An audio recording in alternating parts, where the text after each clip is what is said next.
The year was 1944. Europe lay in ruins, its cities reduced to rubble, its people surviving on scraps of bread and watery soups. For millions, hunger was not a passing struggle. It was a daily companion, gnawing at the spirit as much as the body. In Germany, women endured ration cards that promised little more than meager portions of potatoes, cabbage or bread, stretched with sawdust and fillers. War had stolen away warmth, comfort and dignity, leaving only the bitter taste of scarcity.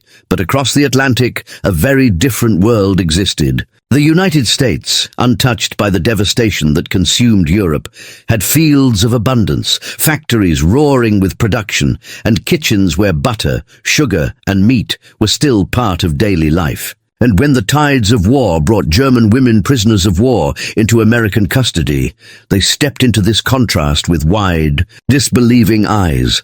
What they found was something they could never have imagined: plates filled with hearty stews, tender meats, golden bread, and even sweet desserts. To these women, accustomed to gnawing hunger and bare cupboards, the American meal was not just nourishment, it was a revelation. For the first time in years, they sat at tables where food did not represent survival alone, but generosity, plenty, and a glimpse into a world their homeland had long forgotten.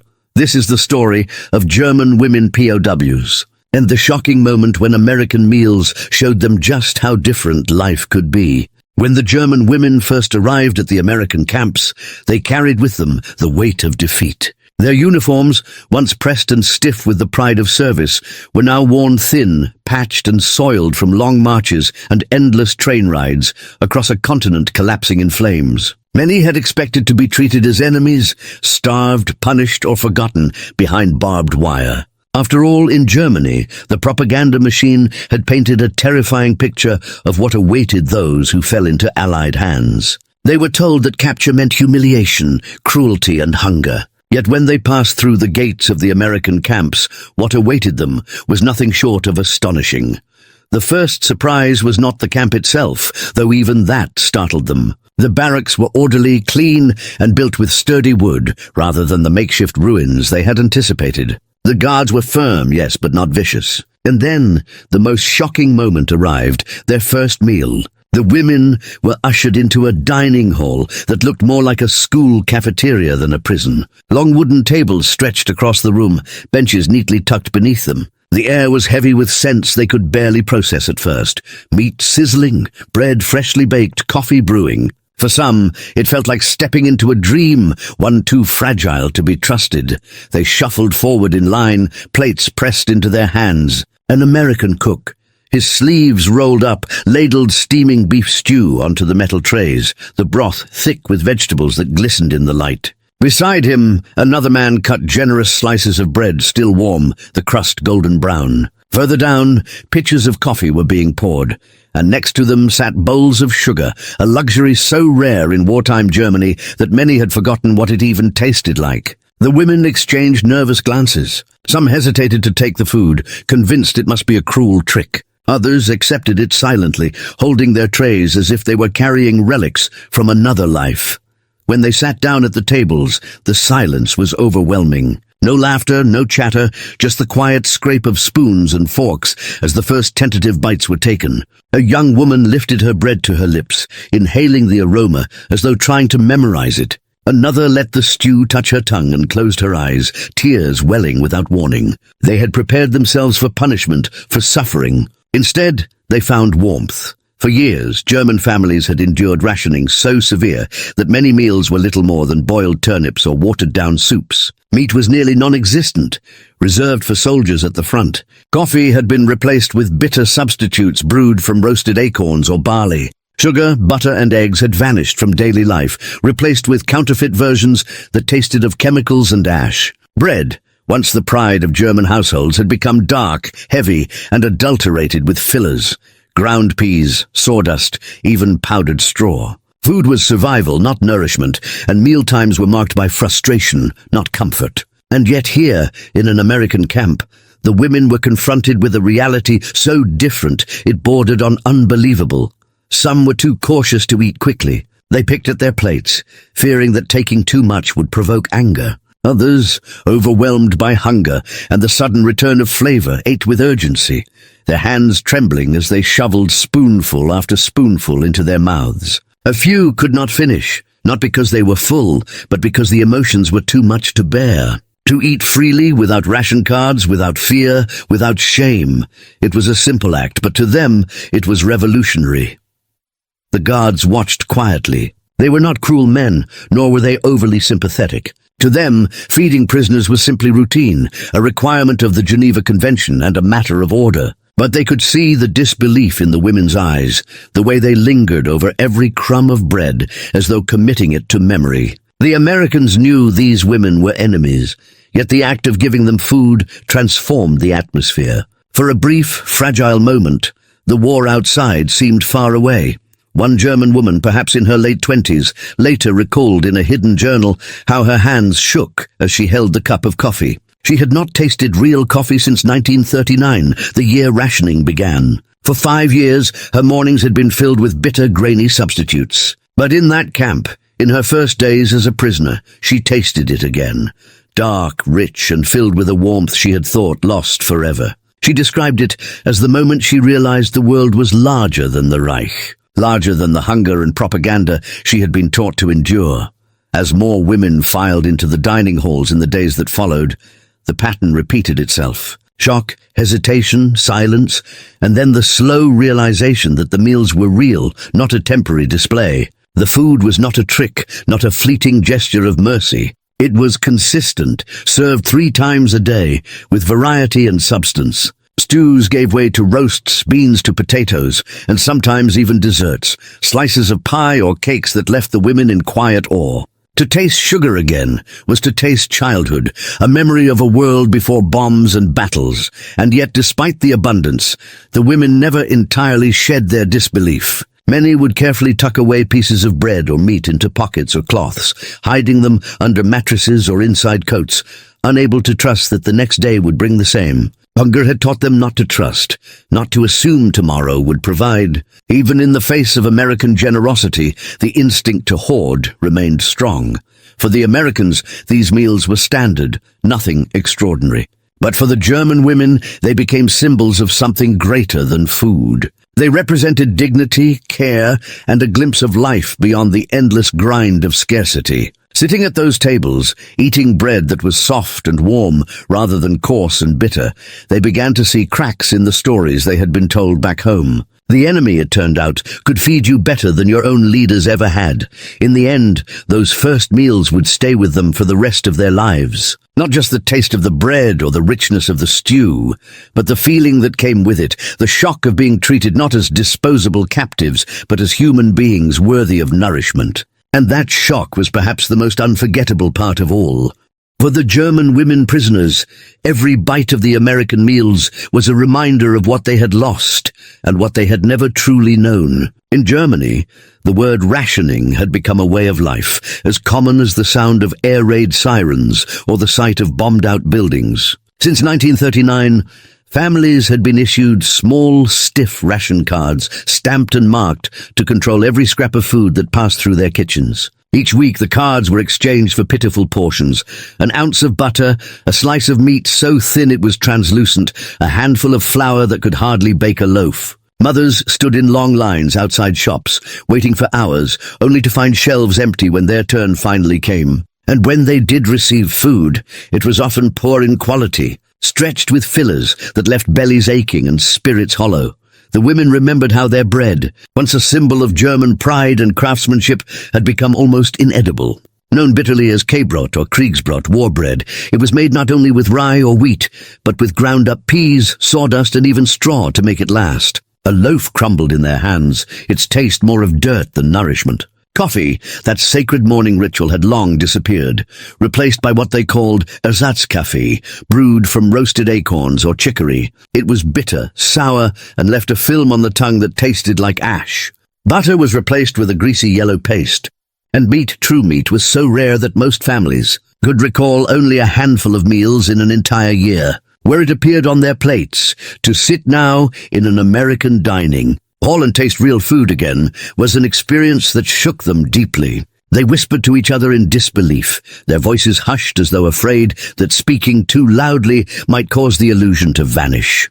Can this be real? One woman murmured to her neighbor, staring at a spoonful of stew, thick with beef and carrots. Another closed her eyes as she tasted sugar on her tongue, remembering birthdays from her childhood when cakes had been covered with frosting. For some, the flavor of butter spread on warm bread brought tears that they could not hide. It was not simply that they were hungry, it was that these flavors had become memories, and now they were alive again. Some women admitted later that they cried quietly during those meals. The act of eating freely was overwhelming, almost unbearable. They were reminded of years spent cutting potatoes into paper-thin slices to make them last longer, of boiling cabbage into endless soups that gave little more than water to drink. They remembered sneaking food to children, giving up their own share so their sons or daughters would not go to bed with stomachs growling. In Germany, hunger had not been a passing discomfort. It had been an unrelenting companion, gnawing at families until they were hollow-eyed and exhausted. To suddenly find themselves with more food than they could finish was like waking from a nightmare into a dream they were not sure they deserved.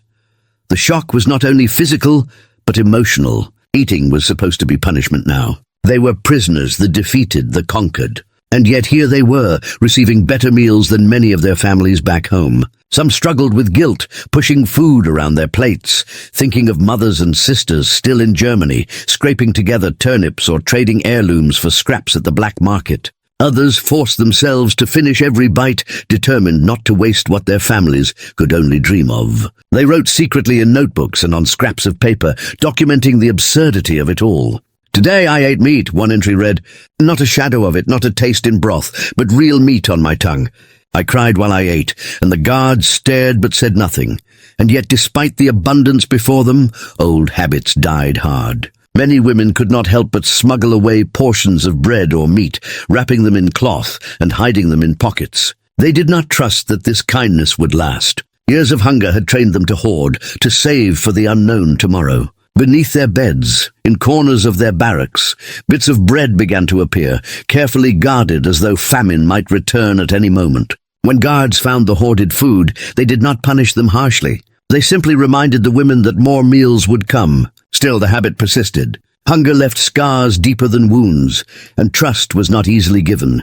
The Americans themselves could not fully understand the depth of this reaction. For them, the food served in camps was not luxurious.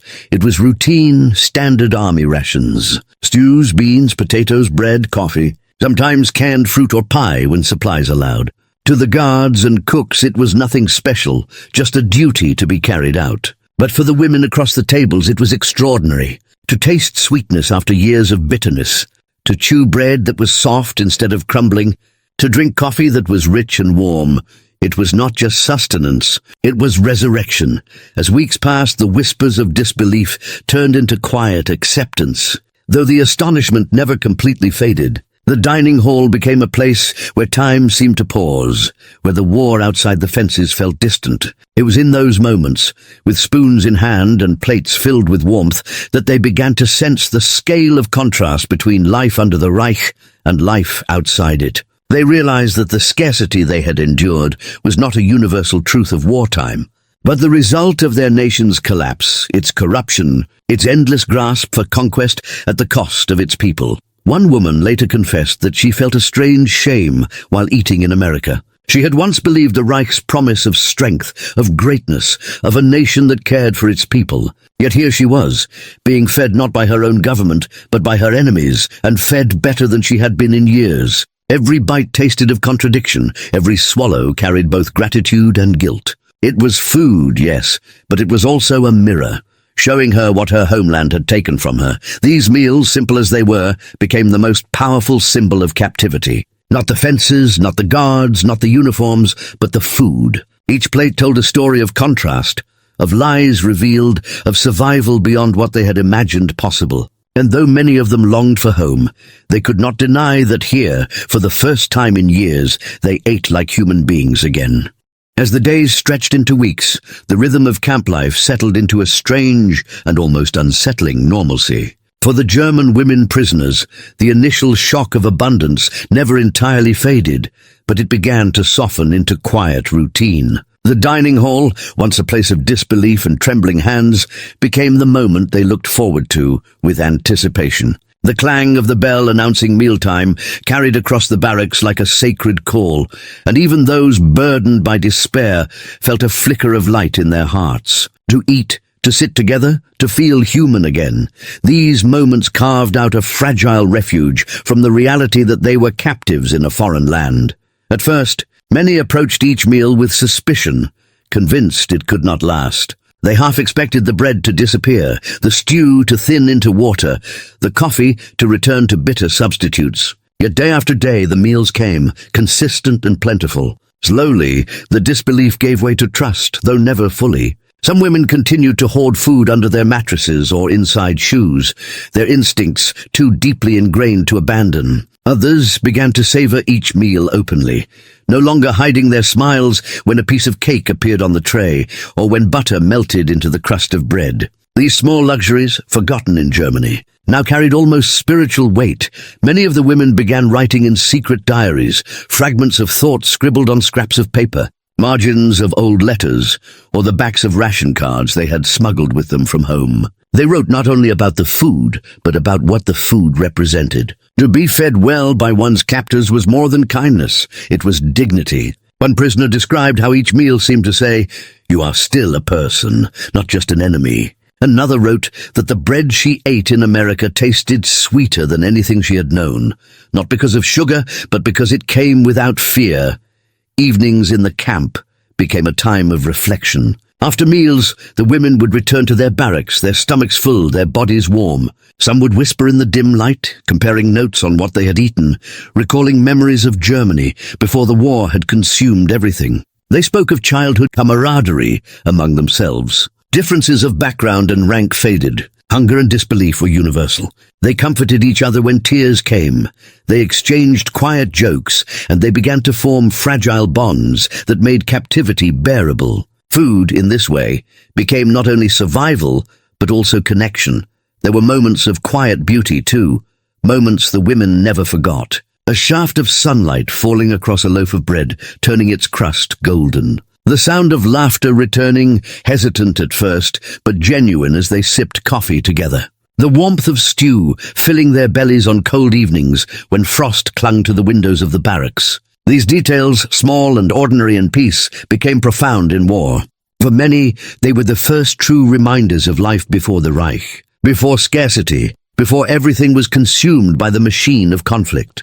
Years later, those who survived captivity would recall the meals as among their most vivid memories. Not the fences, not the guards, not even the barracks, but the food. They remembered the shock of abundance, the taste of sugar, the smell of coffee, the weight of bread still warm from the oven. They remembered the silence of the first meal, when disbelief held their tongues, and the gradual return of conversation as hope crept back into their hearts. They remembered the way each meal seemed to offer not just nourishment, but a glimpse into a different world, a world they had been told did not exist. In the end, the American dining tables of abundance became something far greater than sustenance. They became symbols of dignity, of humanity, of the possibility that life could be different from what they had known. For women who had been taught to see themselves as tools of war, as mothers of soldiers, as bearers of sacrifice, these meals reminded them that they were still individuals, still people worthy of care. And though the war would rage on outside, and though their captivity was far from freedom, the act of sitting together at those tables changed something within them forever.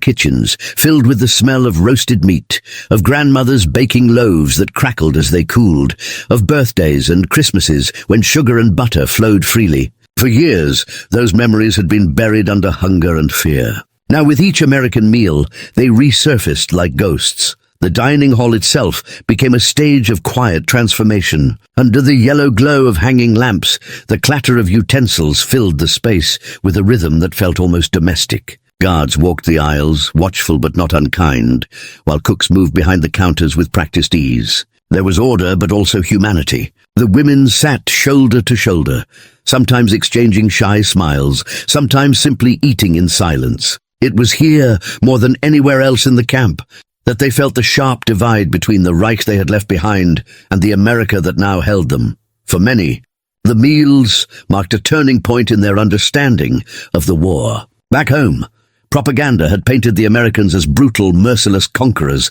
intent on crushing Germany into dust. But here they were, being given meals far richer than what their families were receiving under Hitler's rule. Each tray of food was like a crack in the wall of lies, showing them a glimpse of another reality. Some admitted to themselves in whispers they dared not speak aloud that perhaps everything they had been told was not true. Still, the emotions were complex. Gratitude mingled with guilt, comfort clashed with longing. While they ate, many thought of their mothers, sisters, and children back home, still scraping together meals from thin rations and black market scraps. Letters from Germany, when they came, were filled with stories of hunger, of trading heirlooms for food, of empty shelves and endless queues. To eat so well in captivity while their families starved was a burden almost as heavy as hunger itself. Some women confessed in their diaries that every spoonful of stew was shadowed by the thought of who was going without. And yet, the meals also became a source of resilience. They gave strength not only to the body, but to the spirit. Sitting in that dining hall, sharing bread and coffee, the women began to find a strange,